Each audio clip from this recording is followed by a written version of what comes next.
Okay, it's okay. We haven't started yet. So, yep, since Madam Surina is here with us, so we have all our panels with us. So maybe we can start, insyaAllah. Okay, kita dah live menerusi Facebook. Bismillahirrahmanirrahim. Mari kita mulakan sesi kita dengan umur kitab Al-Fatihah. Al-Fatihah.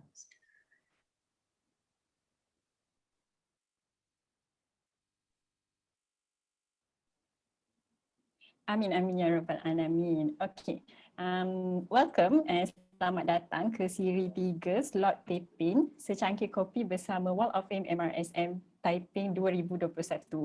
So, buah tangan terbaru dari ANSARA TEPEN ini berfokuskan kepada perkongsian isu-isu semasa yang sesuai dengan kepakaran para alumni MRSM. Jadi topik kita pada malam ini ialah wanita era digital.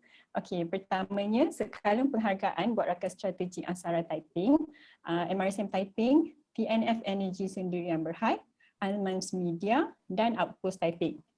Kepada para penonton yang menonton sama ada menerusi Zoom TEPEN ataupun Facebook Live, jangan lupa untuk tuliskan apa-apa persoalan yang ingin ditujukan kepada ahli-ahli panel kita di ruangan chat ataupun komen.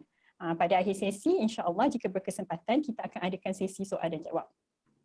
Baiklah, pesanan penaja juga kepada para alumni MRSM Taiping yang masih belum mendaftar sebagai ahli rasmi ANSARA Taiping, anda boleh mendaftar dengan keahlian seumur hidup sebanyak RM50 sahaja menerusi portal rasmi ANSARA Malaysia www.myansara.org. Okey, sebelum kita meneruskan sesi kita, izinkan saya perkenalkan diri. Nama diberi Tasnim binti Kirawan Ziswa, lebih mesra dengan panggilan Tasnim. You all can just call me Tasnim. Saya dari batch SPM 2013 MRSM Taiping dan saya juga merangkap Exco Komunikasi ANSARA Taiping bagi sesi 2021-2023. Alright. Okey. Bersama-sama dengan kita pada malam ini adalah barisan ahli-ahli panel yang juga merupakan para alumni MRSM Taiping dari 3 batch yang berbeza ya. So mari kita berkenalan dengan mereka. Panel pertama kita adalah Puan SURINA SHUKRI. Beliau merupakan dari batch SPM 1993. Beliau baru saja tersenarai sebagai salah seorang ahli Wall of Fame MRSM Taiping 2021. Beliau merupakan seorang Chief Executive Officer CEO of MDEC, Malaysia Digital Economy and Corporation. Malaysia Digital Economy Corporation.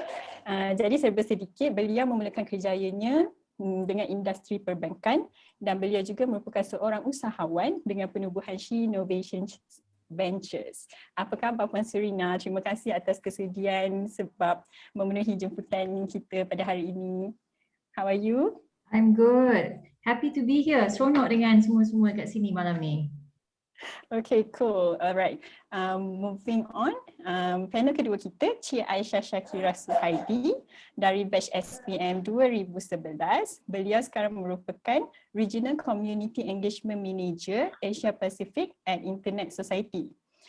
Serba sedikit tentang beliau, merupakan seorang siswaza lulusan undang-undang daripada University of Malaya.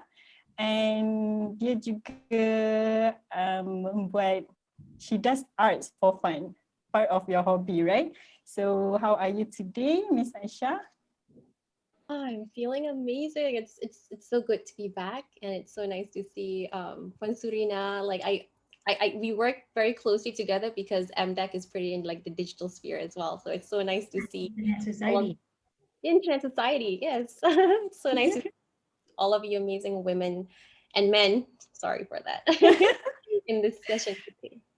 Okay, good. Thank you. We are very delightful to have you here with us. A bit about Miss Aisyah. Beliau merupakan pelajar dari kelas 4 dan juga homeroom diligent. Beliau merupakan seorang ahli EMC tapi juga seorang badar. Sebab kata Cik Aisyah, yeah, it's quite a crazy combo there, but yes, she was both EMC and also badar. Okay, moving on kepada ahli panel kita yang paling muda, fresh lagi ni dari MRSM Taiping, Cik BATRISYIA Muhammad RAZALEE. Beliau merupakan pelajar lepasan SPM 2020 MRSM Taiping. Serba sedikit tentang Cik BATRISYIA. Beliau merupakan seorang pelajar yang sangat aktif, pernah mewakili maktab dalam debate MRSM Malaysia dan juga permainan bola tampar peringkat zon. pelibatan beliau dalam program-program dan juga pertandingan-pertandingan digital telah bermula sejak tahun 2017 lagi. So seawal beliau Form 2. So easily said, she's an all-rounder lah in school. Okay, di kesempatan ini juga saya ingin mengucapkan tahniah kepada Cik BATRISYIA kita atas keputusan cemerlang beliau dalam SPM yang baru diumumkan. Alhamdulillah, she got 6A+, 2A and also 1A-. Congratulations. How are you today, BATRISYIA? Thank you. It's an honor to be here. Lama tak cakap depan orang. Yeah. So I hope everyone's here fine. And thank you for letting me have this opportunity. Okay, good. Alright, so sebelum tu, just a heads up. This is going to be a very chill session insyaAllah. So izinkan saya berbahasa dengan dua bahasa lah. Sama ada bahasa Melayu atau bahasa Inggeris. And to our panels also, any languages that you find it comfortable, feel free. Okay. So, okay, let me do some engagement tests before we start. Can I have a reaction from our audience? Can you give me a clap through your reaction button? They have that reaction button down below. So can you give me a clap? Can I see a clap from all you guys? We have 25 people here in Zoom. So yeah, can I see at least 20? Okay, cool, cool. Some more. All right, okay, thank you very much everyone.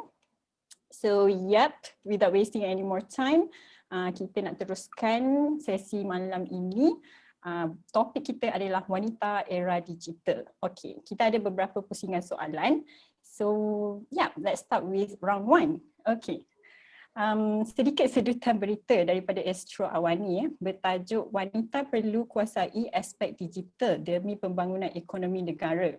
So wanita era digital, isu ini telah pun diperkenalkan sejak tahun 2017 lagi sehingga ke hari ini. Okey, sedikit petikan. Naluri wanita boleh membawanya ke satu tahap yang tinggi dengan era digital adalah era untuk wanita. Dan sekiranya mereka diberi peluang menguasai era itu, pastinya mereka akan lakukannya dengan cemerlang. Okey. Sebelum kita melangkah lebih jauh, kita bertanya kepada setiap ahli panel kita, what is the definition of woman of the digital age atau wanita era digital to all of you? Maybe we can start with, and also Puan SURINA. So Ms. BATRISYIA, you can start. Okay, hi everyone. So actually I'm gonna talk about my experience as a student, and one memory that I really recall is that when I went to International Robotics Olympiad at China with my team, there was about 50 teams that were involved in this competition. And guess what? I was the only team that was girl students. So like imagine everyone else was all male students and I was the only team that actually had girls. So I started to wonder, was technology or is robotics only meant for men only? Was I in the wrong competition or what? But after I learned more and more about technology, I've seen that actually learning technology itself is boundless towards gender. Men, women, both can learn about technology. Both are capable enough. And as we see nowadays, actually, for example, in IR 4.0, there's more opportunities where people could learn new things such as piloting drones or making augmented realities or even learning or even developing machine learning.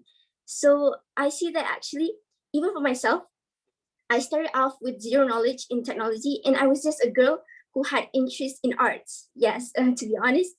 And I've seen that even with my capabilities in arts, I could use it with technology. And I've been recently making digital arts. I've been making animations. So I'm trying to say that anyone who has a capability, their own talent, can also use technology to enhance it more and more. As we can see, we're in the digital age, right? So I would like to say that women in digital eras are just women who are capable enough to use digital skills in their daily life. Anything. It's not just towards coding, since we all think digital skills are more to coding, but there's so much more. Like I said, animation, digital arts, or even app development. So I'm confident that everyone here is actually exposed to technology. We've all been using it in our daily lives. So for women out there who've already been using technology and are interested in learning more in technology, I say you've had your first step into being a woman in our digital era. Yeah, so that's what I think about. Okay, cool. Miss Aisyah? Thank you. Definisi wanita era digital pada saya.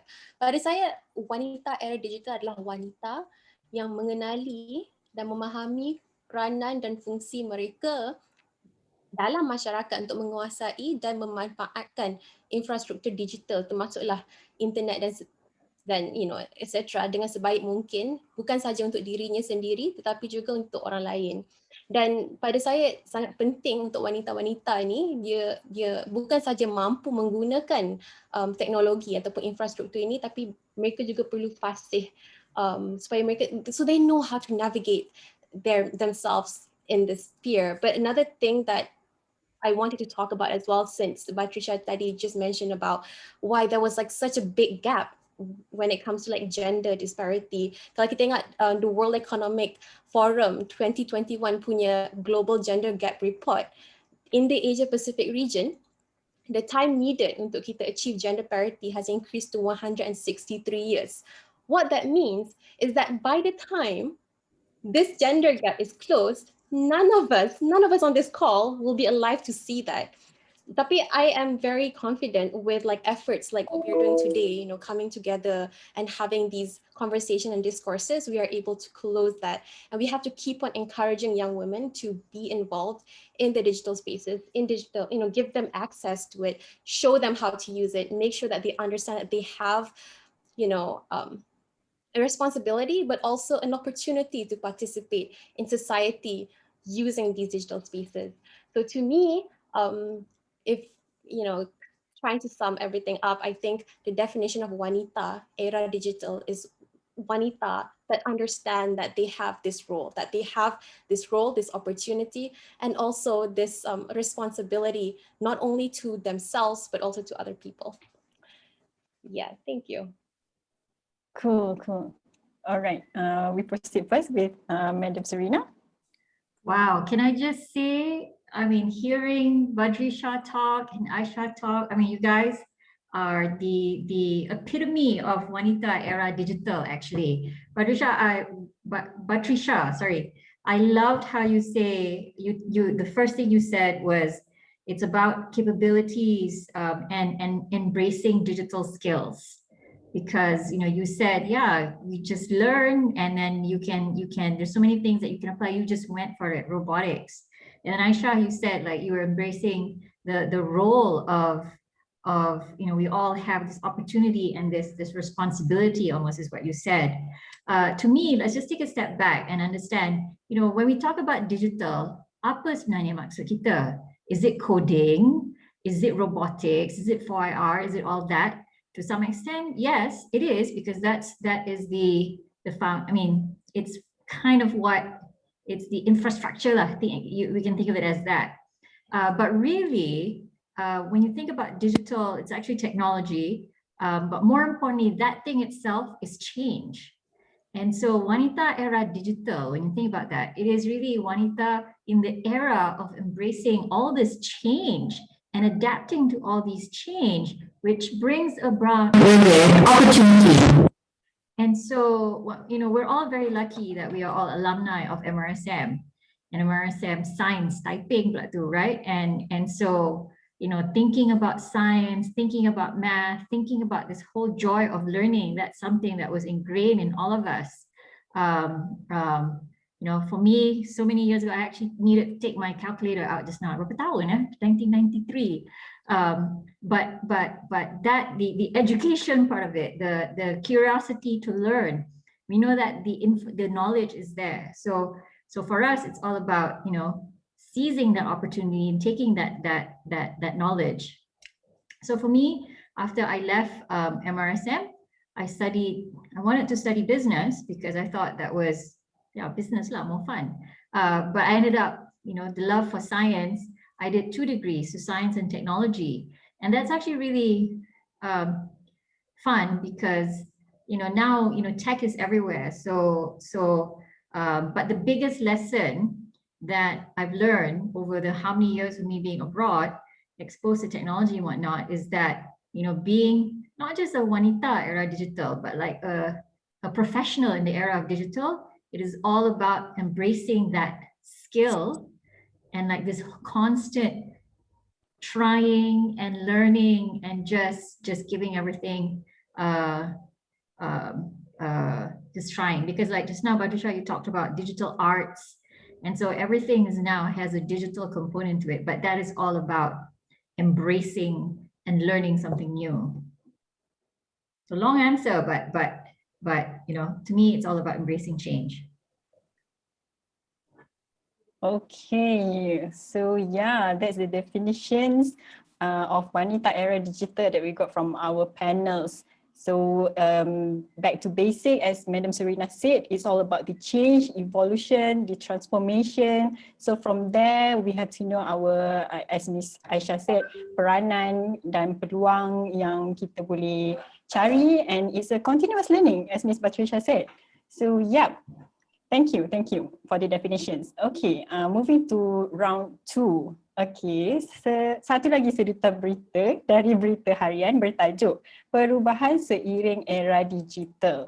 Dalam era digital ini, wanita perlu merebut peluang memulakan langkah kerana teknologi menyediakan landasan terbaik kepada inovasi dengan menawarkan program pemasaran secara berkesan. Alright. Menyebut soal peluang, with that being mentioned, peluang or opportunities. Bagaimana cara untuk wanita mengenal pasti peluang yang ada pada era digital ini? So, Madam SURINA, as a business leader of transformation yourself, please do share with us your insights. So I want to share, so I'll give 2 examples, and because I can give a lot. In fact, at MDEC, we do quite a number of things to support, you know, women in the digital era. So on one side, you know, let's talk about, you know, on the hard sciences part. So we talk about the coders, we talk about the data scientists, we talk about the AI and all that. And so what we're seeing is, memang there's plenty of opportunity to embrace all of that.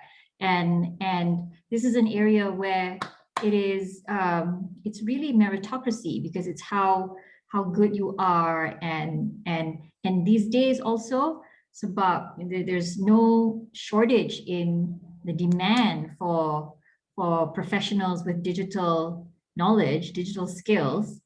There's plenty of opportunity in that regard. I'll just share, just over the course of the like 8 months, we've been tracking this number. Just everybody over here should know this statistic. And just on LinkedIn alone, we saw a 3-time increase in terms of number of jobs posted, digital jobs posted. So there certainly has been an increase in demand for that. So that's plenty of opportunity. Fun fact, at MDEC, we just started our first data science and AI team. Through our, we called it DMAP, Digital Malaysia Associate Program. But kebetulan, the whole team is all women. Yep, all 5 of them. So kebetulan, yes. So a round of applause for that. And they're all from all over, from all the various universities from all around Malaysia, actually. So that's an exciting statistic. So in this area, memang the opportunity is there, and it's really all about people giving it a shot, trying. Of course, kadang-kadang you rasa janggal sikit sebab kadang-kadang masuk kelas bootcamp ni, especially on the hard sciences part. The statistics memang lagi ramai lelaki dari perempuan, but you know, you just go at it and you'll see more and more women in that area. That's on one side. I'll also talk on the other side where we talk about how does digital create opportunities. Tadi Tasnim you cakap pemasaran kan? So this is where again women have the opportunity to shine because the internet. Tadi siapa somebody wrote in the chat. Yes, the internet has definitely changed everything over the last 30 years. And what has the internet actually done? The internet really has shortened the distance between customer and product. Because now online you can, there's less of a physical dependency, and so you could actually reach people more. And people going online to sell, for example, there's plenty of that. So at MDEC, we have this, we kicked off a program some years ago, we call it E-Usahawan. And so it is targeting towards micro entrepreneurs. E-Usahawan is teaching people, all right, you used to sell kain, but how do you sell kain online? How do you leverage digital marketing? So it's really all about digital marketing. And so we started teaching people how to do digital marketing, and we've seen many people starting to leverage all these digital marketing skills to start their businesses, to grow their businesses online. And sure enough, it is 65% of the participants are women. And many of them, kadang-kadang I dengar success story pun macam like, syoknya I nak jual lah. Ni macam dah 5 figures, 6 figures, millions and exporting. So yes, the opportunities are there. And today, when we think about the other areas that digital areas that women tend to thrive, it's content creation. So you see lots of people, lots of influencers, people on social media, leveraging social media. There's plenty of opportunity there because digital today is not just about there's technology that's powering it, but there's a lot more opportunity also in applying that digital technologies. Yep. Okay. So yeah, as Madam SURINA said, the opportunities are there. So it's just that it's on us for us to grab it or not. Am I correct? Okay. So moving on to Miss AISYAH. Okay. With you yourself being a youth, please share with us like bagaimana era digital ni dapat membantu golongan belia terhadap pembangunan diri, especially for all young women out there or those here with us in the Zoom and Facebook who wishes to drive themselves towards, so maybe you want to share from your own personal journey in self-development or some general views or thoughts on this? Thank you. Oh, that's a very, very good question. And it's a question that is very close to my heart because I'm all about like youth empowerment, but especially like women empowerment, because I grew up being told or like being exposed in an environment where women are typically told that there is a limit to what we can become. I come from a very small town in Kedah. I come from Jitra, where you grow up just seeing the world as it is and just feel like maybe that is all that it is. If I go to law school, I will end up becoming a lawyer, and I might be working at any firm in Malaysia. But with the internet, I think I knew that the internet existed, and I knew that with the internet, I can possibly explore the world, because I know that the world is just so vast and wide, and there must be something out there for me that is beyond what I see in this small town. So after I went to MRSM Taiping, I started to see like people from different places and everything. And then after I after I finished MRSM Taiping, like you start to see how, you connect with all of these people back online, and then you start to feel like, this world is so big, but why do I limit that? And I felt like the most important thing for me at that time was personal growth. And I saw the internet as this tool or this instrument, this vehicle for people who prioritizes personal growth to actually become something more than they are. So tadi you minta like pengalaman, like what like a little bit of like my story, or like my journey to like, I'm in my mid-20s, and I think being a regional manager at this age, I'm actually one of the, if not the youngest person in my organization, and being the only 2 people from Malaysia, I think it's a very, it gives me a sense of pride. But I would never have come this far if it wasn't for the internet. And I wanted to share with you this story because people undermine how powerful digital spaces and the internet is. So currently I work at the Internet Society, which is sebuah organisasi antarabangsa yang berpangkalan di Rested America Syarikat and also in Geneva, Switzerland. And it is started by the pioneers of the internet, Vint Cerf and Bob Kahn, who actually kind of like started and invented the internet. They came up with like an organization, and now I work at the organization. So when people ask me how part of it, guys. Sorry? I said you're at the heart of it. The heart of it, exactly. And it's so crazy because like, wow, I'm on Twitter, and without the 2 guys who started my company, it's exactly insane. But I think what was more, I think it's very important that I don't diminish how I got there, because how I got to like an internet field itself was through the internet. And I want to always highlight this story because I know that it could inspire young people. And I think, the question was like, how do I membantu like young people towards pembangunan diri sendiri, towards personal growth. So like I said, I was from a small town in Kedah where resources and events, they don't have a lot of things here. Like, especially during COVID, it's just so crazy because, even resources, like even going to the supermarket when there's a limited amount of vegetables that you can buy in this small town. And what more opportunities, right? So I wanted to discover the outside world from my little cube, or like my little room here. And when I was in university, I think that was when I went all out. That was when I was so curious. And Puan SURINA also mentioned just now, it's so important for you to be curious and to have that sense of, what is the internet is ever changing. How do I keep up with that?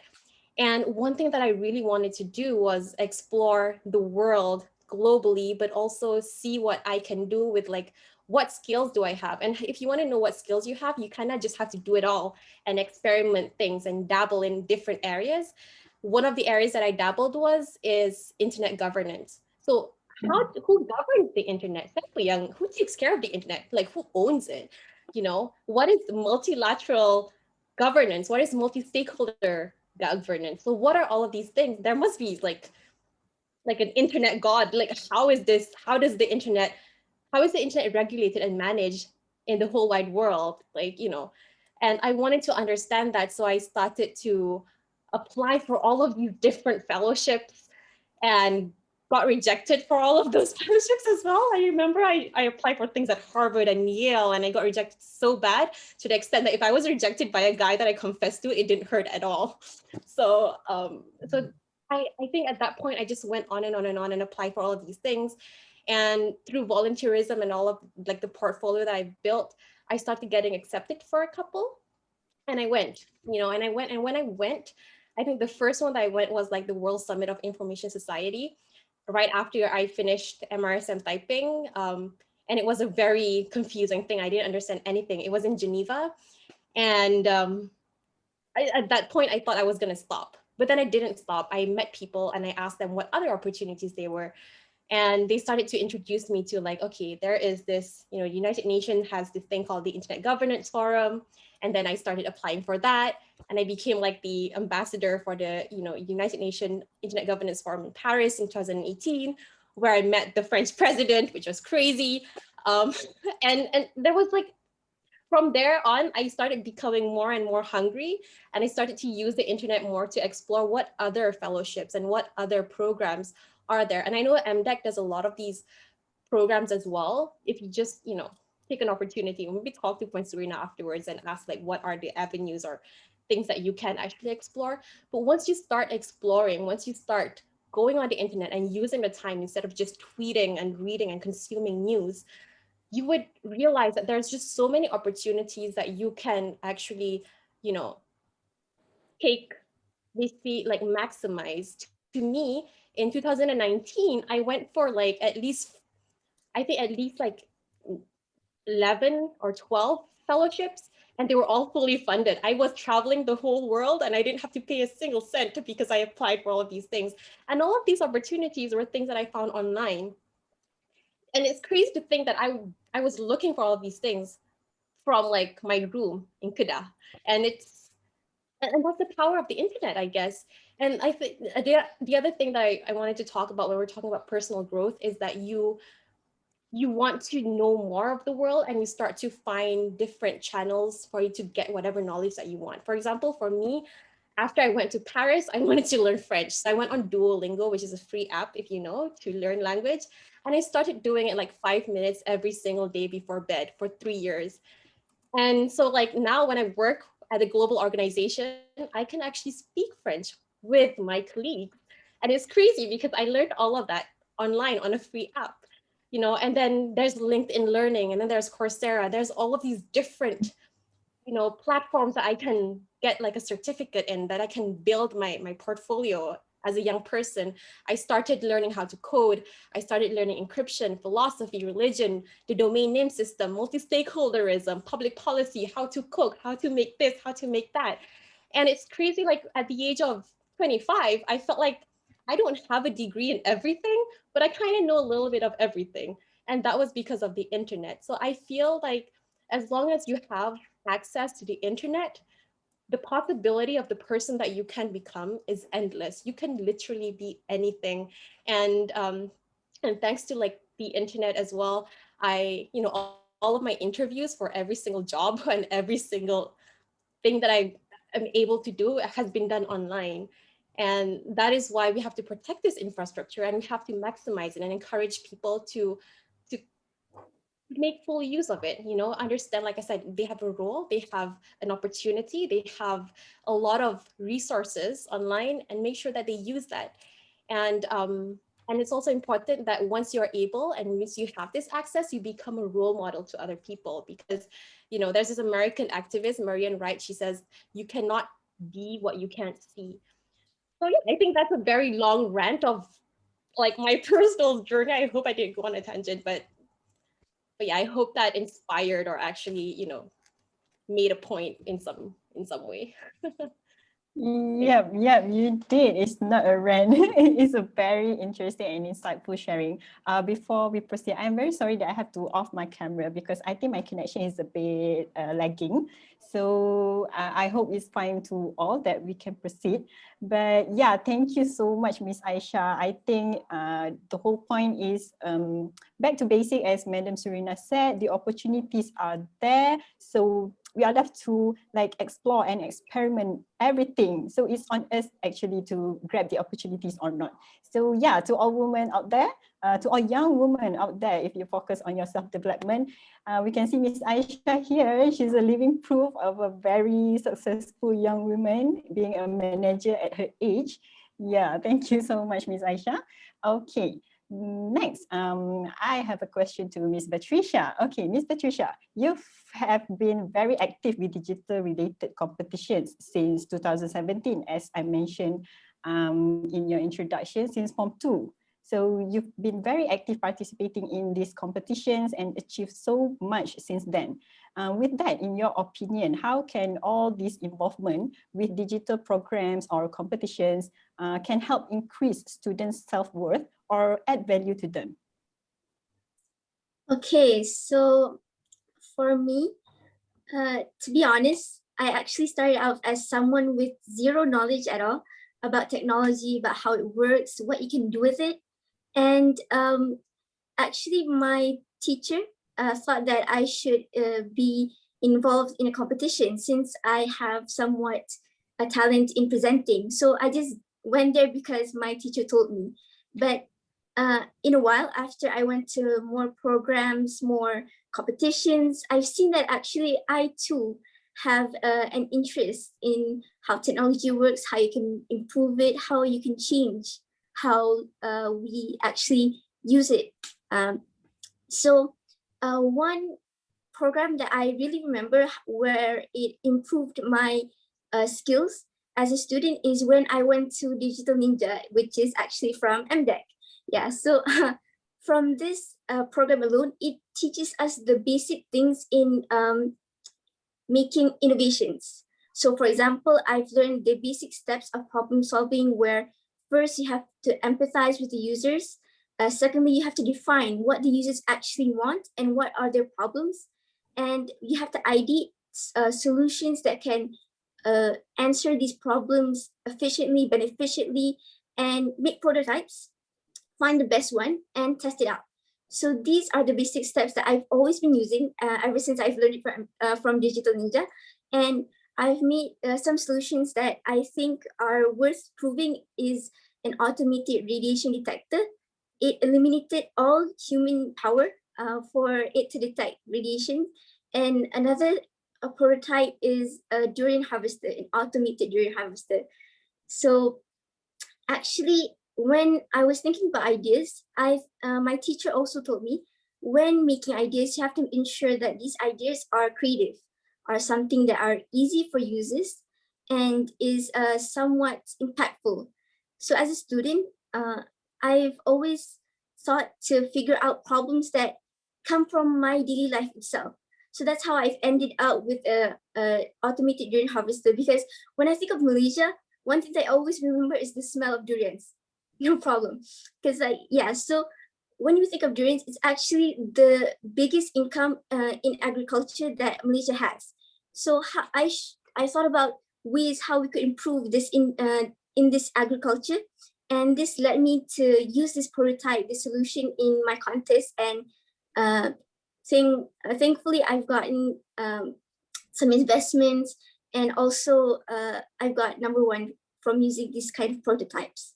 Yeah, so with all that I learned, I also have to remember that when I'm going into competitions, I'm also a student. So that means I study and I also go through competitions. So this itself teaches me on how to be more balanced with my time, how to divide time into ensuring that I can proceed successfully in my academics and also in my co-curricular activities. So for me, I think time management is something that you learn when you experience it. When you have to divide your time, that's when you actually know how to use the skill. So I think through all the skills I've learned through competitions, it's made me who I am. I've been using these kind of skills in my daily life, like what I've been through, like when applying for scholarships. And I'm confident that these are things that I would use in my when I get employed in my job environment. So I'm confident that actually students out there who are around my age, who suddenly felt the urge that they too wanted to get involved in technology, it's okay. You're not late, because what I believe is hard work can beat talent, but talent can beat hard work. So if you have the ability and you have that urge to actually learn technology, you also can push yourself further and strive to be a woman in the digital era. Yeah, so that's somewhat of my experience. It's so heartwarming to hear you share your story, BATRISYIA. But when I saw you, I'm like, macam familiar je. I think I might have seen you in one of the competitions. Yeah, we've met in 2018 in a forum. Right? Yeah. Yeah. Good to see you again. Oh, thank you. Oh, okay. All right. Thank you so much, Ms. BATRISYIA. So yes, indeed, it can add values to students. And as you said, with that along the way, you also like dapat other skills, like you said, time management, your confidence, maybe all those things can. So, yep. Okay, next, we're moving to our round. Okay, can I also add one thing about the whole why it's so good to get involved in competitions like the one that BATRISYIA was talking about? Because essentially, you know, what we make the digital ninjas go through, they get put really in a group. They usually don't know anybody else in the group, and then they get thrown like a problem, and So they're all interacting and trying to figure it out. And this kind of getting to know each other, working as a team, figuring out the problem, that's basically what real life is like. And I'll share with you guys an example. I reflect back to when I went to my first year university at UPenn, at Wharton. And there's this course called Management 100. So it's the precursor to like the intro to management. But the course literally was like you had to work on a group assignment. And that was actually quite a hard, it was a very strange experience for me, in the sense that although in MRSM, we used to do group projects all the time, right? You get put in groups, but usually what happens is that the instructions are quite clear. Okay, assignment dia, kena buat ini, kena buat bina begini, eksperimen macam ni, and then Tasnim, you are the group leader. There's usually like an assigned group leader, an assigned role that the teacher gives you. But this course literally was no, so they just put you in group and you're supposed to figure out how you organize yourself. Who's the lead, who does what, who's gonna take the role, who's gonna organize, who's gonna do whatever. And that was actually really hard. Like I was like really not used to that. And it was the first class I had to take over there. And so, but that class was trying to prepare us for the real life, because when you get to work, you don't know who your colleagues are, and you're just put in this situation and you have to figure things out together. And so BATRISYIA had a head start against all of us, because she started doing that when she was, many years ago, when she started competing in all of this and being comfortable with being uncomfortable, because that's literally what you had to do in all these competitions and all these group interaction kind of work. And then when you think about that skill set is really important, not just in the work environment, but think about entrepreneurship as well. Because it's the art of creating something out of nothing. And to do that, you have to like convince people to work with you. So this whole teamwork element of it, figuring things out, solving problems, that's really what thriving in this digital world is all about.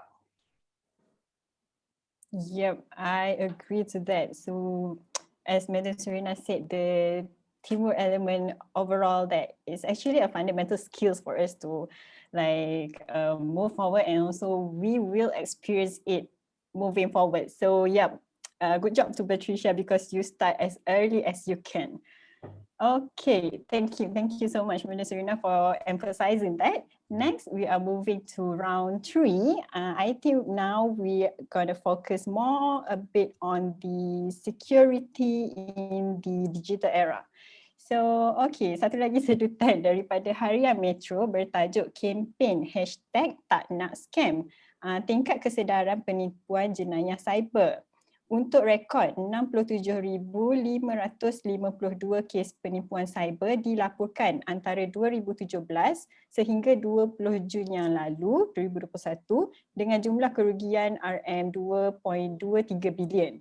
Daripada jumlah itu, kes penipuan pembelian dalam talian atau e-dagang merekodkan kes tertinggi, iaitu 23,011 kes.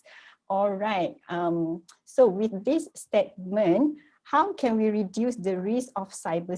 If I may add, on top of that, Puan SURINA, what is your opinion on cybersecurity awareness within our community as of today? Yeah. So, cybersecurity memang penting sekarang. So, and dari segi pembinaan digital sekarang ni memang salah satu area yang kita fokuskan. Cyber security is not just the responsibility of the IT department, yeah. So most people think like tak apalah IT jaga cyber security, kan ada orang kat cyber security tu. But really cyber security starts with the self, because most of the time kena hack, kena data dia it's through user error yang jadilah semua ni. So cybersecurity is really important. And there's two aspects of it. There's a technical aspect of it, and so memang like these days the cyber thieves are getting more and more sophisticated. I remember, I'll share a story. One of my first trips when I joined MDEC, we did a trip to Silicon Valley, myself and the minister and whole entourage, and we went to Microsoft. And I was actually blown away. So we visited their cybersecurity Center of Excellence. I was blown away by how sophisticated the hackers are these days. And so when you think about, there's this whole black market in terms of hacker skills. They showed us, you know how when we buy stuff from Amazon, we buy stuff from Lazada, and you have all the different products and people give rating and comments and all that. So they showed us like the equivalent dark web version for hackers. And so you nak hacker from mana, nak buat apa, siap ada 4-star, 5-star rating with the semua. So that's how sophisticated they are. So in terms of technology, you know, we're always going to start to try and keep up with them. So what's really more important is, you know, making sure that the users are more aware of these sort of things. Now, how do you drive user awareness, safety? It's a couple of things.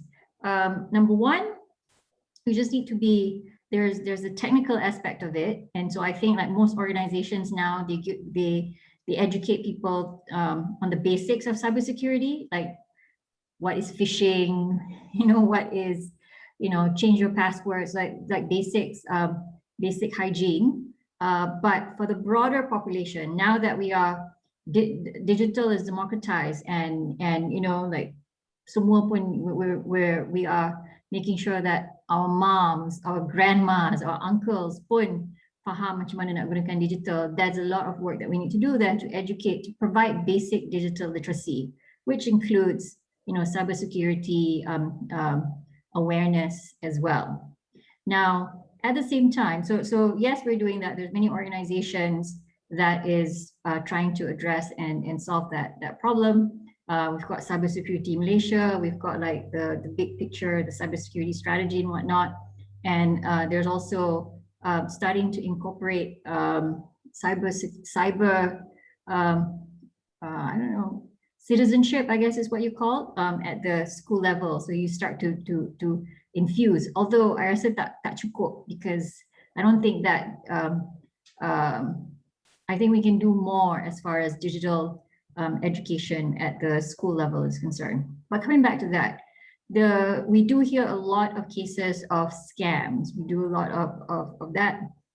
And I think there's two, my personal view is I think there's two parts to it. Satu, dia tak fasih, like they're not rigorous enough in checking, you know, supply dari mana, okay ke tak, you know, does this look like a legit seller? But on the other side, there's a lot of us actually in Malaysia that fall, memang, if it's too good to be true, it usually is, something is off. Tapi yang skim cepat kaya lah, yang banyak, yang kes-kes scam ni sebab you get a random email, dia kata, betul lah, boleh nampak, you know, boleh buat income 10 kali ganda, 30 kali ganda, I pun nak try lah. And so then you get stuck in scams. Or you get caught in the action where, you know, you just don't think it through. Like a lot of us, they, you know, yang tak familiar sangat ni, they don't think it through. So cybersecurity is very, very important. So there's a technical aspect, but coming back to that, like as consumers, we just need to be more aware and just pause, like fikir sikit, like if it's too good to be true, yes, it usually is. And then from just a cyber hygiene standpoint, yalah, change your password. Janganlah guna password senang-senang.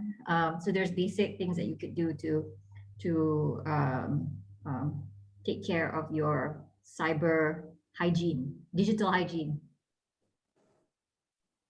All right, thank you, SURINA. So yeah, I think I want to emphasize that it does not start from someone else. It actually starts from oneself. It is us, ourselves. And yeah, we hope that our cybersecurity awareness is reaching out more wider as of today, hopefully, yeah. Okay, next. Okay, saya nak mulakan dengan hashtag tak pasti jangan kongsi. Okay, dengan hashtag ini, I believe that we are all very familiar with the campaign. We cannot deny that in this digital era, it means we can actually provide or transfer information very quickly and freely.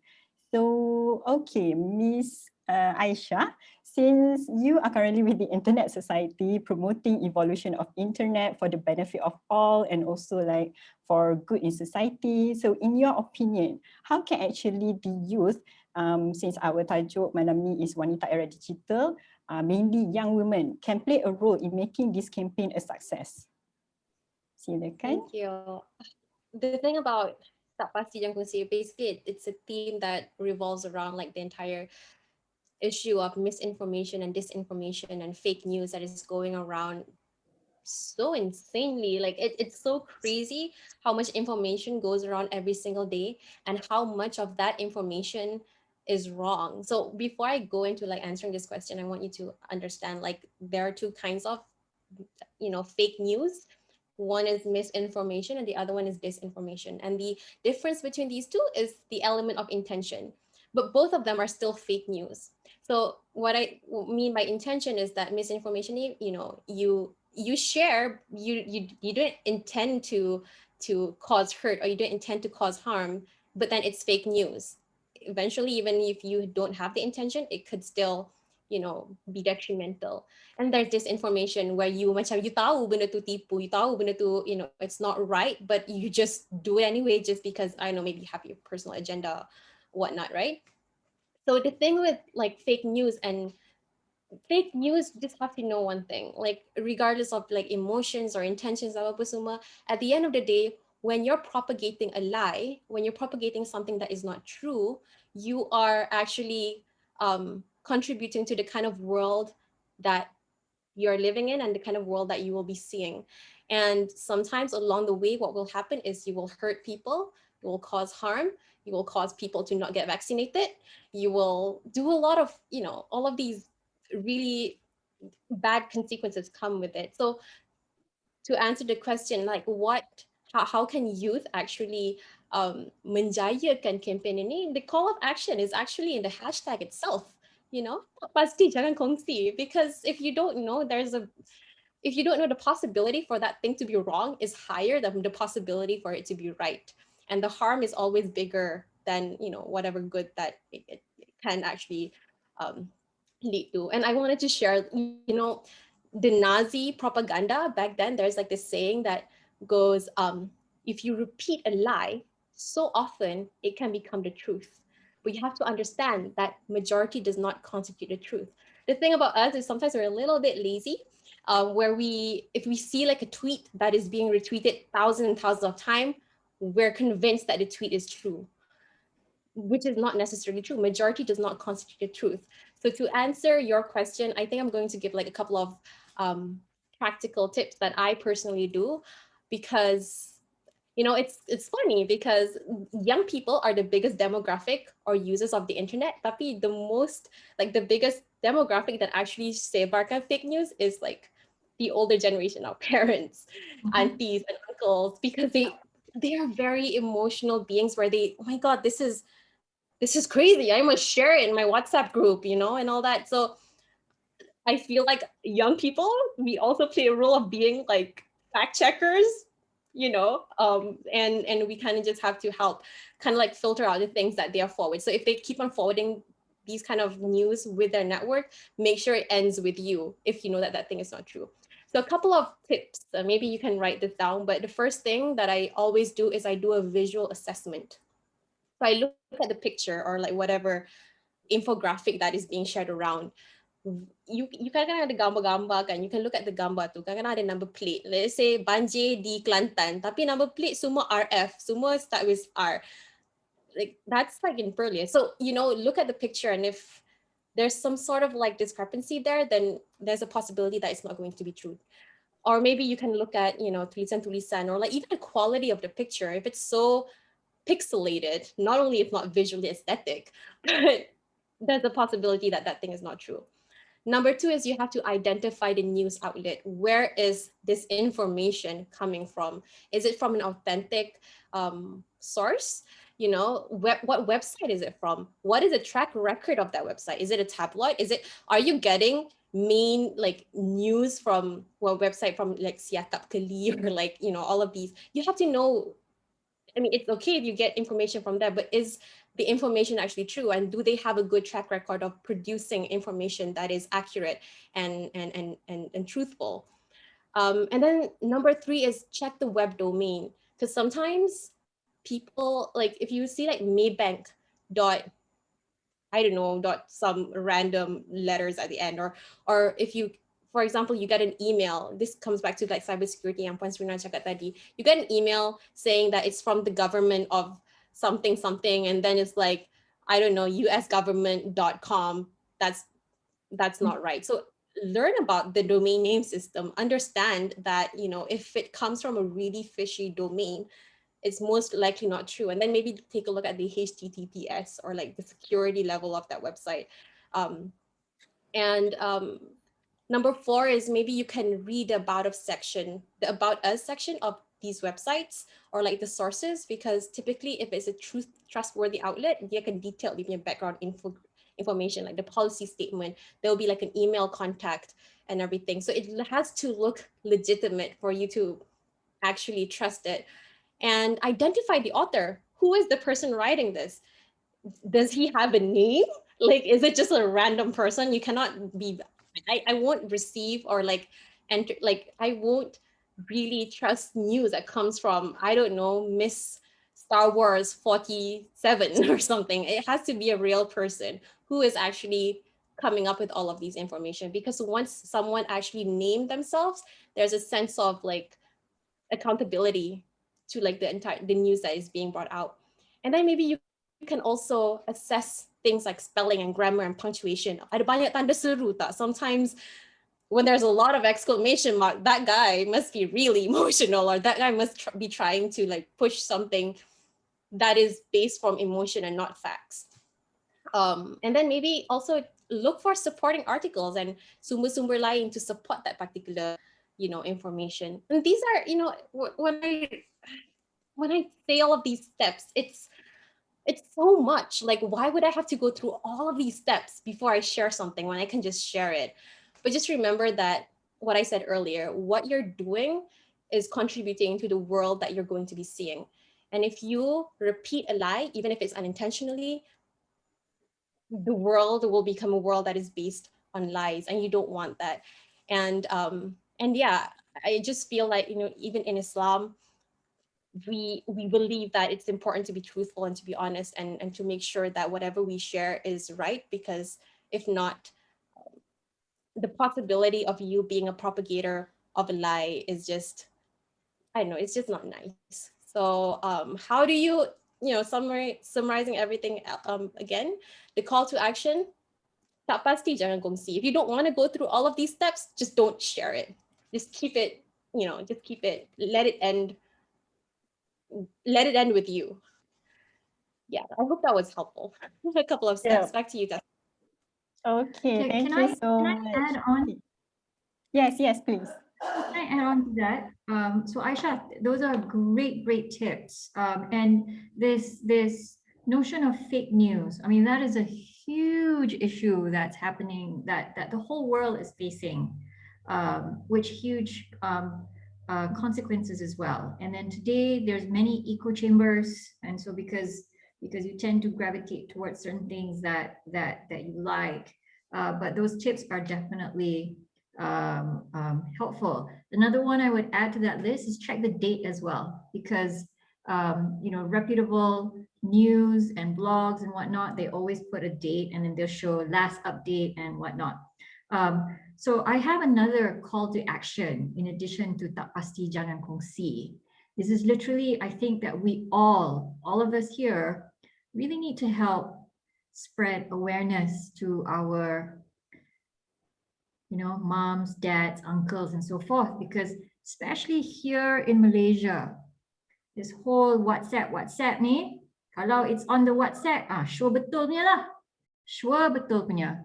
And so please, like, in addition to tak pasti jangan kongsi, it's really important to check these things, because in WhatsApp, you know, I assure you, my dad will not go identify the news source. He will not find the web domain.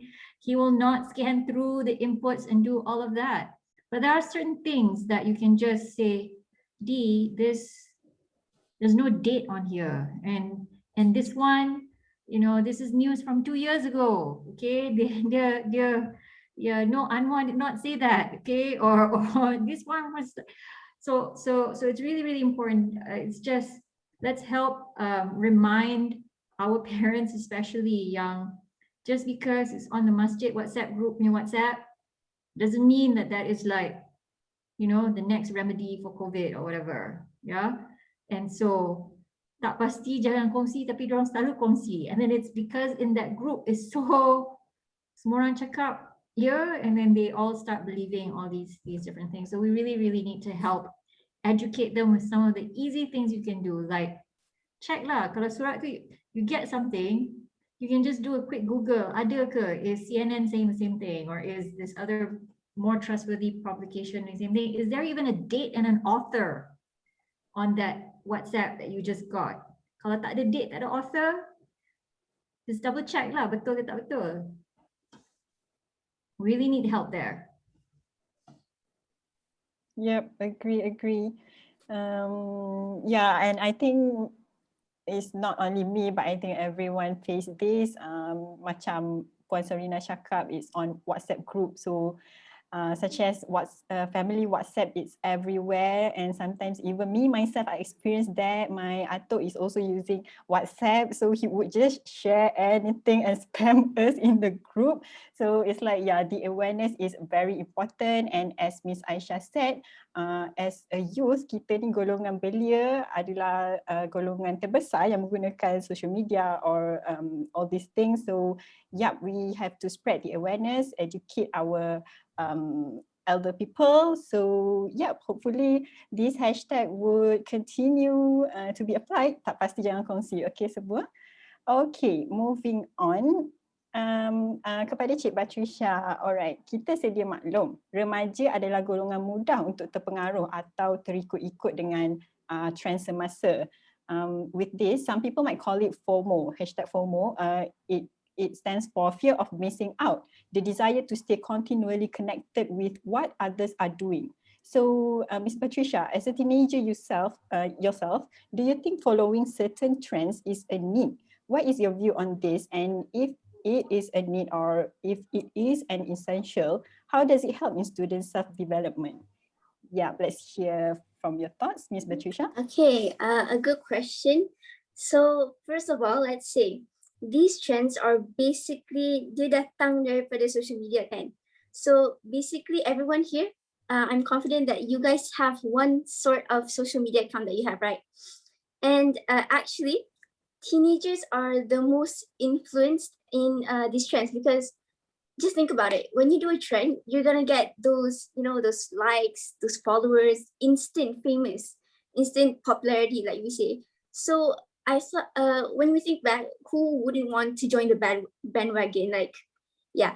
But when you think back, each trend actually, it has its own duration. Like the amount of trends that have been produced by like teenagers are like, I can't even remember. And even myself as a teenager, when I open my social media, okay, a new trend.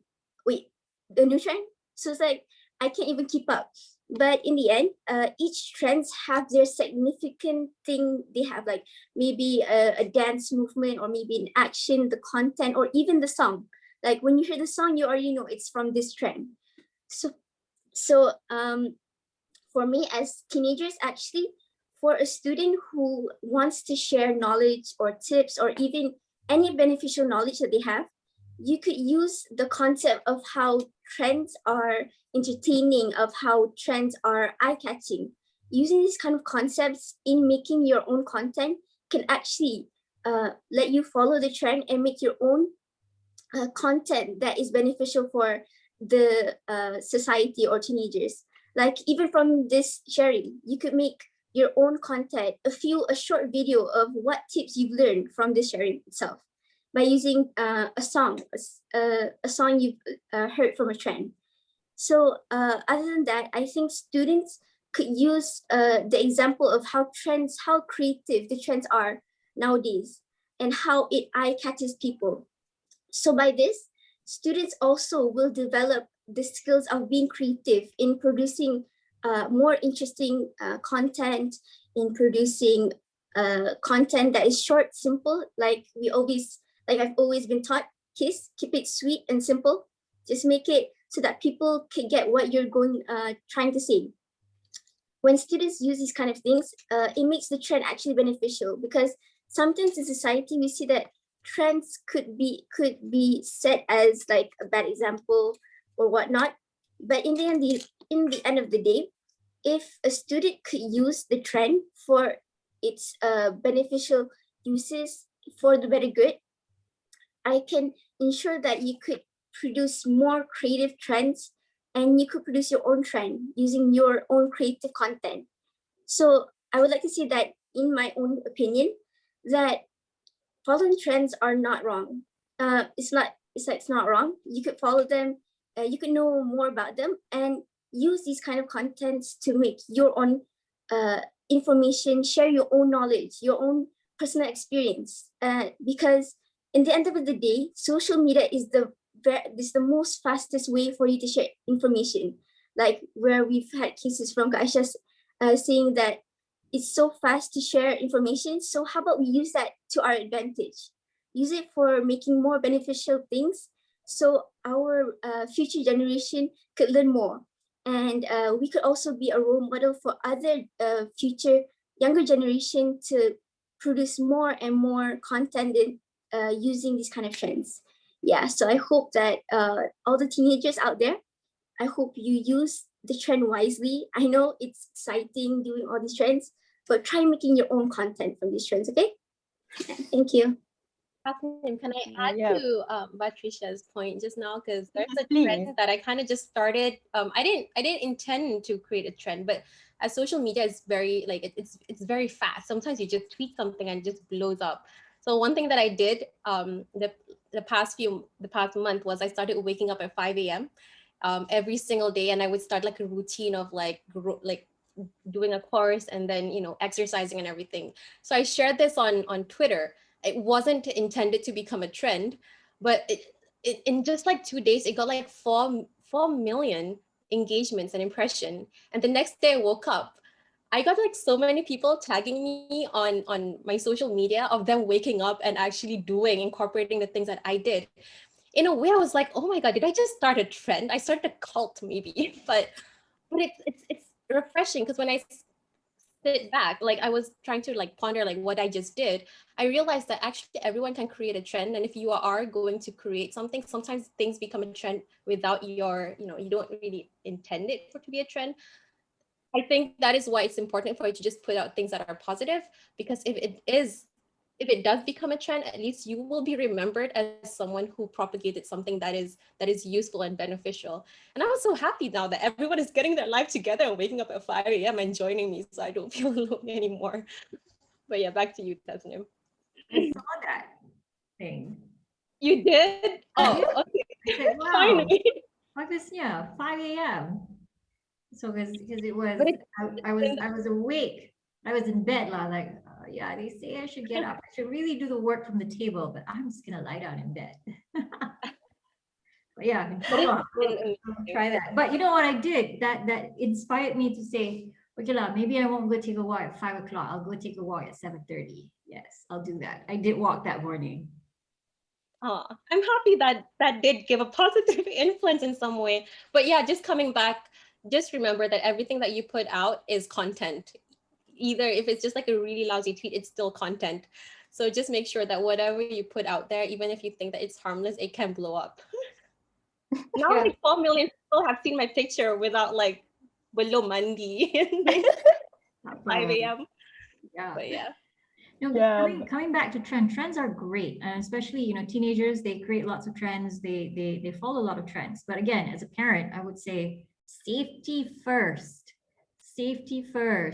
So make sure that whatever it is, either if you create one or you follow one, got to be mindful of safety. It was driving me nuts when I saw that trend the teenagers were doing, where they prank their friend, and they trip them, and the kid would fall down. So that's actually bad. And then the other one also, just be mindful that it's not a trend that harms, that damages people. You know, it's bullying or saying bad things about other people and whatnot. So safety, be mindful of that. Yep, agree. Okay, thank you very much. So yeah, as Ms. BATRISYIA mentioned, trends are not wrong. And as Madam SURINA said, safety first. And I think it all goes back to what we said since the beginning, the opportunity. So yeah, as Ms. BATRISYIA said, be creative, take the opportunity because the trends is already there. Take the opportunity to actually proceed with something creative and something good to be shared with others. Like Ms. Aisyah just shared just now, her experience on that. Okay. All right, okay. Actually, we are towards the end already. Kita dah habis ketiga-tiga pusingan perkongsian untuk sesi kita malam ni. But I have a special question to our panel, Madam SURINA. Okay, since our topic today is Wanita Era Digital, Women in the Digital Era. Okay, in the next 10 years, or I would just say in the future, how do you see the development of women playing a role in the digital field? And what are the steps or actions women shall take towards strengthening their position within the digital field? Okay, so I'm going to touch on it on 3 parts. Yeah. So number one, let's talk about the women that are actually in the digital part of the digital talent pool itself. So I'm talking about the practitioners, okay, not the entrepreneur, but the practitioners. Today, the contribution of women in the digital workforce is 35%.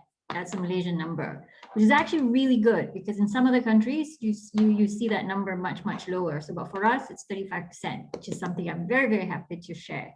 So my hope with that is that in the future, that number is actually going to increase, because we're seeing a lot of people, like look at BATRISYIA here and look at AISYAH here. So there's going to be more and more on that.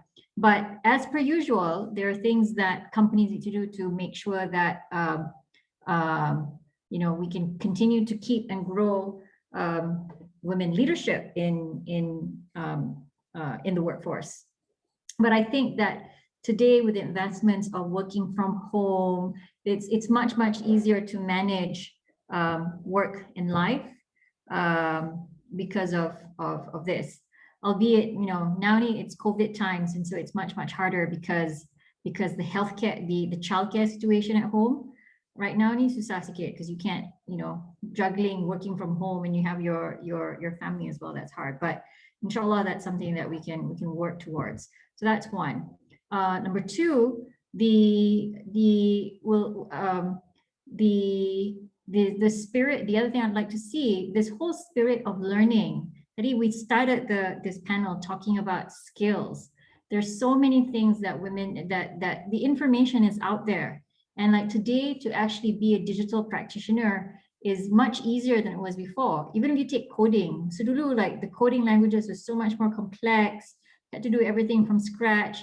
Now you actually can, you know, it's the language itself is much more simplified. It's much easier. You can learn how to make apps with no code and whatnot. So applying that is key. So this whole, if we embrace the spirit of learning to earn, that actually would be better.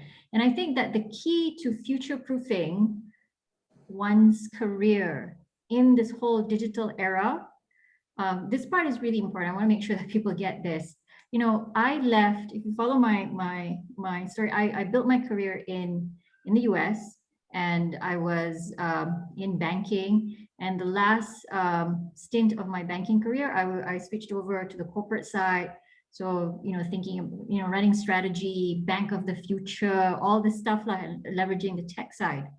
But then I got paranoid one day, because I was thinking, oh my God, in discovering, you know, learning about AI and all this, Sophia one day will take over my job, because the more senior you get, and how am I going to, I need to go and future proof myself. So I left JP Morgan, which was scary as hell. Sorry, scary, not as hell. Scary. Because I thought at that age, that is the age where I need to force myself to be uncomfortable, because, you have to. So I went on this journey of trying to figure out, how do I really future proof? What degree? Okay, am I going to study to be a data executive now? No. And so on that journey, what I realized, the only way to future proof yourself is just to continue to adapt. And I think that that's one thing that women probably do a little bit better than men, because our whole identities is not just tied to, oh, I am this thing. And then we move on, because we wear many different hats. So this adapting and trying something new, I think it becomes more natural for us. And I've seen that across too, because jobs today are changing, and then so people have had to move on to different careers. But what I find is the women reinvent themselves a lot easier, actually, because so this whole spirit of adaptability, and they go off. And now even you can see on, so there are many people that post, oh, I just taught myself how to do digital marketing, and now I'm a freelancer doing da da da da da. So we're going to see a lot more women participating in the digital, just leveraging the information and capturing these opportunities. So that's another one. And then finally, we do need to have encourage more women leaders in all kinds of companies. Why? Yes, because from an economic standpoint, participation is you have all those reasons. But for me, I'm coming from it from an innovation reason. So what's changed, when we think about 4IR versus, when you take a step back, you look, dulu in the 80s and 90s, business, winning in business is all about applying it's about optimization. You study, you go to school and you study it's optimization. How do you optimize something? How do you make the factory run faster? So optimize that. So most business models were about optimization. So who can do it better? Who can do it cheaper? Today, when you go into the whole era of 4IR, where it's technology, the tools are all there. So to differentiate that, it's all about thinking differently. So companies will win, not so much on, are they the cheapest product, but they're going to win. Are they providing the best value, the best experience, and so forth and so forth, new solutions? And to do that well, that requires innovative teams. And how do you get innovative teams? You need diversity on that. People coming with different ideas, and you need empathy. You need, how do you drive the team? How do you get people to collaborate? And so that's why we need more women in the workforce. We need more women thriving in this digital era. We need more women leadership, because that will bring this, more innovation to companies, and that's what's required to actually deliver good products and services. So 3 things. Yep. All right. So yeah, it's good to know that Malaysia is actually 36%, right? Am I right? Just now you said 35. Yeah. 35. Okay, 35%. So we hope to see the percentage will grow more in future, inshallah. Inshallah. Okay. All right. We're actually already almost 10:30, but I wanna ask our panels, is it fine if we go through a few questions through the Zoom chat? Okay. Soalan yang pertama untuk Puan Surina, kita sedang bergerak dalam penggunaan teknologi dalam banyak perkara seperti pendidikan dan juga lain-lain. Dan perkembangan teknologi ini sangat pantas, tapi kita kurang menekankan berkaitan kewarganegaraan digital yang baik di kalangan pengguna, terutama pelajar. Sebab pelajar adalah individu-individu yang akan membentuk masyarakat digital yang baik. Jadi apa pandangan Puan untuk kita pastikan kewarganegaraan digital or so-called digital citizenship yang baik bergerak seiring dengan kepantasan teknologi ini? Ya. So dalam hal ni tadi saya dah tekankan, saya akan tekankan lagi. So this is very, very important. And I actually feel concerned that we're not doing enough. So some of the, like, if you take the topic of digital citizenship, especially in schools, some of the private schools are actually practicing, they're infusing that already. You know, they're starting to think you masukkan sikit-sikit. But the public schools it's not enough yet. And so this is something that we're working on. But it takes a lot lah. But it also starts with parents, because digital citizenship is it's cultural. So parents need to be mindful of how they also behave digitally. So for example, kalau parent pun 24/7 asyik on phone aja, and then so we have to practice that a little bit more. So one thing, you know, it's not something that I think school will teach you some of the tips, macam like AISYAH just now went through, you know, here are 10 things that you could do, so that you can do that, but we need to emphasize, and parents also need to demand that. You know, I worry sekarang, especially in the public school system, there's not enough focus on science and technology actually. And one statistic that I learned upon coming back, as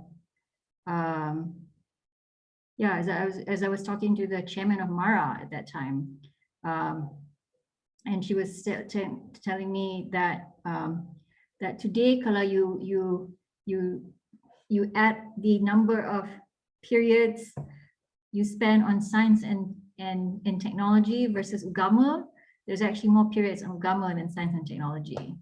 So I think it was like 11 periods of agama and 9 periods of science and technology, something like that.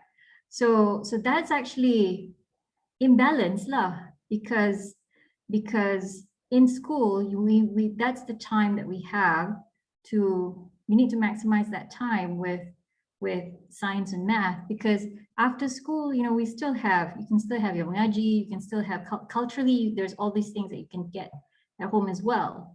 But some of the digital topics, not everybody can get that at home. And so you need school needs to be one of the main sources. So that's something that I think all of us as a society needs to demand more of the education system, and do as much as we can to make it more progressive and infuse all this digital stuff in there. There's efforts, but I think there's more that needs to be done. Agree. Even not to mention only public school for the students. I think back then when I'm also in university, I think there was much more ethics subjects rather than the sciences and technology. So yeah, we hope to demand more, as Madam SURINA said. As a society, we hope we can do that in future. So saya harap menjawab soalan bagi yang bertanya. The second question, Puan SURINA also, can you advise how to verify information efficiently? I think this goes back to the issue we mentioned earlier about the cybersecurity. Yeah, I think we covered that one already. Between the tips that question came up kebetulan just before AISYAH started talking. So I don't think we have much more to add for that one. And then I don't know who typed the summary just now. So that's a good tip to go to. Yeah. All right, so we can just apply the tips that have been shared with Ms. AISYAH. Okay, lastly, apakah nasihat untuk bakal-bakal usahawan wanita di luar sana yang ingin berjaya tapi masih was-was, or they still have that doubts untuk berniaga atas talian walaupun mempunyai kemampuan kewangan? Yeah, so ni my advice, and it was actually an advice given to me by one of my best friends from MRSM actually, who used to be an architect, and my home roommate actually. So she used to be an architect, and then she started selling, you know, cosmetics, just as a side thing. And then years later, I remember balik from New York, jumpa dia, and she pulls up to visit me dengan kereta Jaguar dia yang baru. And so dia cerita lah, oh, so I buat ni, I buat tu, and so she grew her business, and by that time she was already like being a you know, sourcing and making products directly in Korea and whatnot.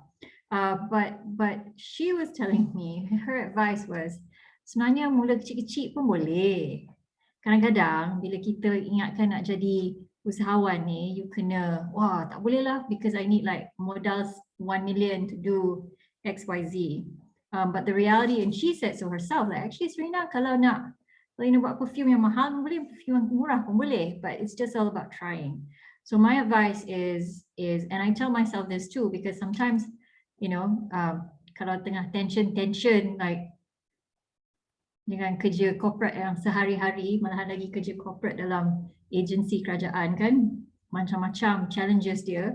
So sometimes I pun rasa, hey, maybe I should go back to, you know, starting my own company and doing whatever. And there's fears with that. But I always come back to Nana's advice. Tak apalah, you just start. You just start small, you experiment, and then you find people. You find people that have done it before, and you try and learn from them also. So you can always start small and then you go from there. Yep. And I think that relates back to what Ms. Aisyah said earlier. It's all about the exploration and also experiment. Although it's new, but yeah, start small, baby steps. It's always fine. Okay, one last question. I think I'm going to open this question to all our panels. What is your take on total outsourcing in digital business? So anyone? I don't actually understand the question. The question. I think the total outsourcing means something about third party or yeah. This question is from AISYAH. Maybe if you want to open up your mic and elaborate more. But nope. If no, I think we're going to skip, yeah, because I'm also quite not sure. Yeah, because like the whole topic of outsourcing, that's very broad. So on one side, what has digital been able to do? The fact that we can, what has the internet allowed us to do?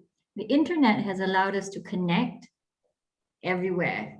So I can be here, you're there, I can talk to you, there's email, which means that you can perform a job remotely. So when you outsource, we started like Malaysia. One of the first ways that we built our ICT industry. So back in 1996, masa tak ada apa, Tun baru balik dari Silicon Valley and said, hey, we need to have this industry here in our country.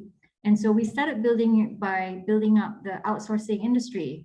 So global business services. So we started having all these companies, and so they started to build their tech outsourcing arms in Malaysia. So now we have a big global digital business outsourcing industry here. A lot of the multinationals have a lot of their center of excellences here in Malaysia. So that's one part of that's outsourcing.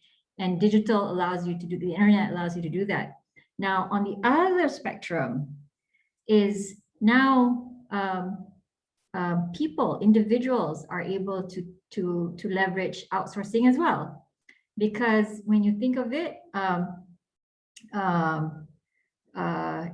one example, you can outsource your production of something, your printing of manufacturing of something from China, and then you can start a business over here and say, hey, I'm a business that makes t-shirts. So you design your t-shirts here, but you outsource somewhere else, and so you can have a digital business by leveraging outsourcing. So when you think about what is digital, really, it allows you to, it shortens the distance between the product and the customer. And in between, there are many ways that you can leverage digital, and outsourcing is a big part of that. And with remote working, like today, we could be here, like teams can be assembled here, but you can outsource your developers somewhere else in the world, and vice versa. Okay, yeah, I hope that will answer the question, Miss Ainu, right, just now? Yeah, thank you, Madam Surina. Okay, I think that's it for our questions tonight from our audience. Yeah, so we have reached the end of our session. I would just like to call all our panelists maybe to share bits and pieces of advice or reminder for all women out there on the importance of the digital era to us as women. So maybe we can start with Miss BATRISYIA, followed by Miss AISYAH and also Puan SURINA. Okay, so to wrap up things, one advice that I would like to say is from all that we've heard about, we have opportunities, we have the medium for knowledge. So I think it takes the urge or a step forward towards like I should say curiosity. One thing that you always have to have in adapting to how this world is becoming digitalized. So other than that, we've seen that how it's like memang boleh dibuktikan technology, we're becoming more dependent towards technology.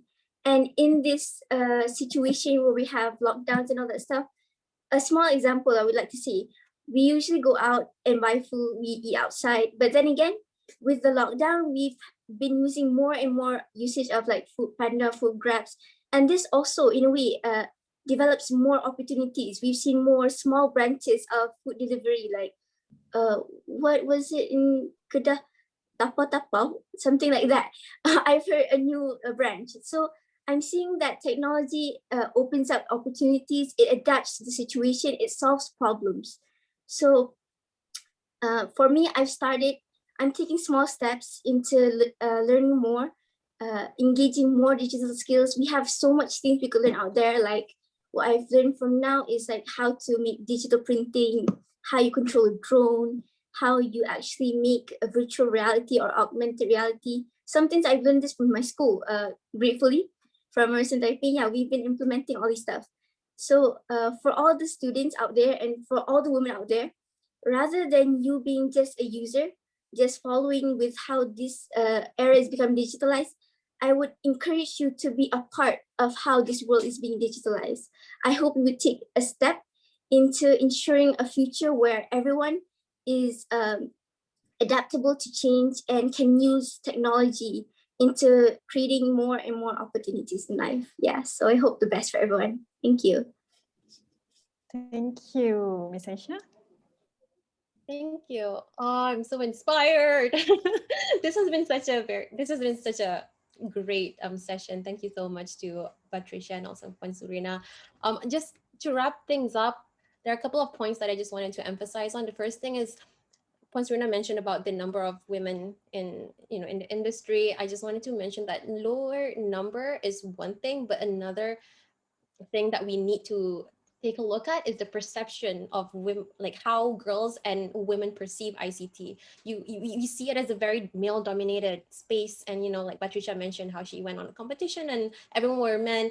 You can't change that. It just takes you to actually go into, basically go in and dabble, because even I was intimidated at first because I thought that it was very technical, but I have a law degree. I'm not someone from computer science. And the thing about ICT is that there's other facets of it, like regulation. There's other areas of it that you can actually use whatever skills, or if you're doing education, there's education and digital spaces. There's a lot of different areas that you can actually explore. So never limit yourself. Perceive this as a world of opportunities, and actually just go into it regardless of whatever background you're from. If you go to the Internet Governance Forum, you'll realize that the people who go there are not just technical people. Most of them are policymakers, doctors, teachers. They're vets there. I was like, what? You're like, yeah, the internet and pets. I was like, wow, that's cool. So there's so many things that you can, there's so many things that you can do. So you have to change the way you look at it. One thing. Then the second thing is use the internet, use all of these platforms for your personal growth. One thing that all world-class leaders have in common is that all of them are dedicated to improving and growing themselves. There are a lot of very unbeneficial things that you can do online, like jumping on board with the cancel culture, getting to know this celebrity's relationship status, all of these things do not contribute to your personal growth. Prioritize that, because especially in your youth, one thing that I wish people told me more when I was younger is that your youth really passes and flies by really, really fast, especially now with COVID. I just feel like, wow, I'm already like approaching my 30s, and I was just like 25 yesterday. So prioritize your personal growth and use the internet to leverage that.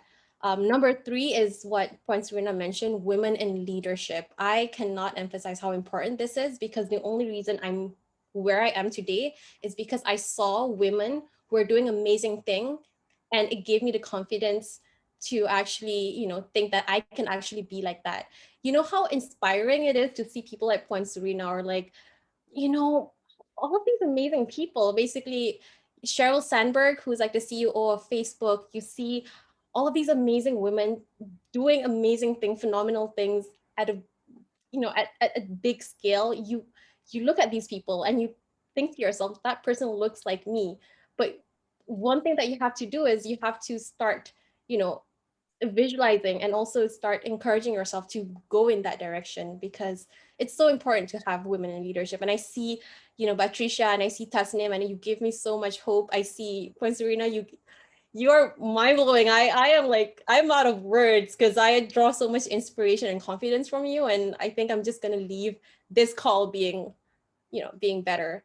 And last but not least, I think it's very important that you have a very positive group of friends. I know that this is a little bit like diverting from the topic, but I feel that one thing that has changed my life in how I view personal growth, and also how I use the internet and all of these things, is having a friendship circle who do not really talk bad about people, because with that I get digital empathy. I will not I will not bully people online, because that's just not the kind of environment that I am nurtured in. Have a positive group of friends. Don't follow people who, your friends follow, like if they follow troll accounts, you will be inclined to do the same. So if you have a positive group of friends who encourages you, who empowers you to be a better person every single day, I think regardless of whatever you choose to do in life, whether it's being in ICT or other industries, you will go far. And with that, thank you very, very much for having me. I'm so happy that I joined this session today, because I think I'm just gonna leave this call afterwards just feeling very, very, I don't know, very, very happy. So thank you so much. Glad to hear that. Yeah, and lastly, Madam SURINA. Oh, it's so heartwarming to hear that those words. So I want to share 3 things to close off. So number 1, the industry, there's still plenty of new areas for people to contribute. And AISYAH actually made a very important point that it's not just technical skills that's required to build out these new industries. Just take blockchain, for example. When I started, that 2018 was the year when I left JP Morgan, I did a lot of work in the blockchain space. And at that time, it's 10 years. The industry at that time was already 10 years old, but that's still new. The fact that somebody, like if you had 8 years experience in blockchain, that would jadi grandpa. Kalau if you had like 1 year, 2 years experience, that means that you're experienced. So they're still new. And that was the phase where people needed the multidisciplinarians needed to come in, because how do you then market blockchain? How do you then do customer service? How do you then build? You need product managers, you need all these other things too. So the industry is always going to need that. So have that curiosity. There's plenty of areas that surround surround all these tech industries. So that's number 1. Number 2, I think it's really important for women also to share their experiences. Use your voice. So create content, post your stories, share, try and write from that, like share your opinions. Don't be afraid to just post what you think. And then 3, build your network. So that part is really important, because it's important to you'll get from your network, but you'll also give back to your network, and that's how we can share information, and opportunities will come from that. All right, thank you so much to all our panels. So with that, I would like to just conclude, nothing more from me. It's just that 3 important points that I can get from tonight. It is that number 1, again, opportunities. It is there, just grab and leverage on it. And then number 2, have curiosity, as Madam SURINA said, and educate ourselves. It is a continuous learning anywhere, anyhow. And number 3 is adaptation. I think this is also important, adaptation. It can be a new thing, but yeah, as women, we are good with new challenges. So why not? So to more women leaders there out in the world, inshallah. Okay, so One last plug. I'm just going to share, yes, since I have this audience. So in a few days, we will be kicking off Malaysia Tech Month, which comes with it a lot of festivities. It's an online conference spread over a whole month. And so check out our website, our social media. I'll be moderating a panel actually with Mr. I'm so excited about this, Michio Kaku, who is a futurist physicist. And do check that out. And we have like a whole long month of things covering many different topics. And special treat for the digital ninjas. At the end, we'll be, inshallah, we'll officially launching the Future Innovator School, which was, of course, inspired by all our digital ninjas. So it's a school that we're partnering up with Pusat Genius, and the whole idea is kalau kita ada sekolah sukan, kenapa kita tak ada sekolah untuk like all these brilliant innovators? And so that's what we've done, working as one of our projects, working with Ministry of Education. Okay, cool. All right. So yeah, maybe to all our participants and or our audience, we can actually go to MDEC website, right, Madam SURINA, to explore further on that. Okay.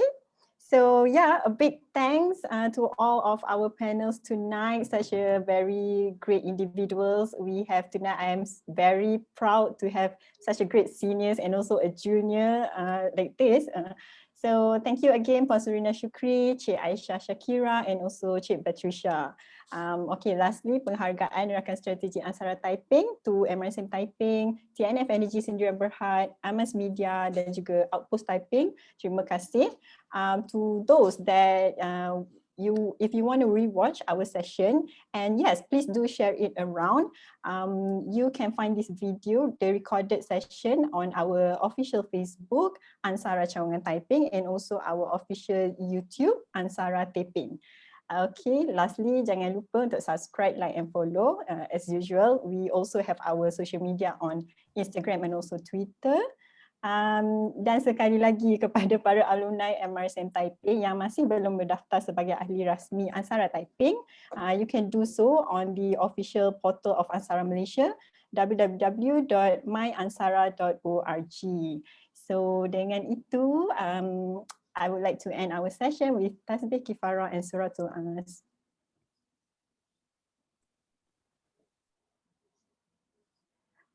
Alright, I think that's all from me and also the organizer itself, ANSARA Taiping. Sekian saja dari saya, Tasnim.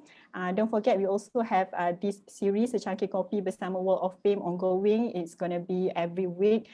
And we also have actually a related topic to this, teknologi anak muda, which will be on 10th of September. So yeah, don't forget to keep updated with our programs.